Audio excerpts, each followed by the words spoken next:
রিক্সা চালায় আইফোন কিনা লাইছি, ডেইলি আমার ইনকাম 1500 থেকে 2000 টাকা। আমি তো গরু আর মুরগি ছাড়া ভাতই খাই না। আর জিনিসপত্রের দাম বাড়লে কি হয়েছে, ইনকামও তো বাড়ছে। কিভাবে? কিভাবে আবার কি, আগে রাস্তার এই মাথার থেকে ওই মাথায় গেলে 20 টাকা লইতাম, এখন লই 40 টাকা। ইনকামও বাড়ছে, জিনিসপত্রের দামও বাড়ছে। আগে তো পান্তা ভাতও জুটতো না, এখন তো গরু ছাড়া ভাতই খাই না। ওই বেটা, তুই কি নেশা করছস? নেশা করে এসব কথা কইতাছস? আমি 20,000 টাকা চাকরি কইরা না পারি খাইতে, না পারি ঘর ভাড়া দিতে, জিনিসপত্রের খালি দাম আর দাম। হালার ঘরে হালা, তুমি চাকরি করতে যে কাম করো 7 ঘন্টা, তোমার কি বেতন দিব 2 লাখ? যোগ্যতা নাই, আবার দোষ দাও সরকারের।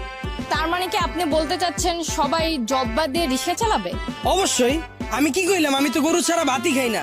আমি সারাদিনে কাম করি 12 ঘন্টা, তো আমি গরু না খাইলে কি ওই গরু খাইবো?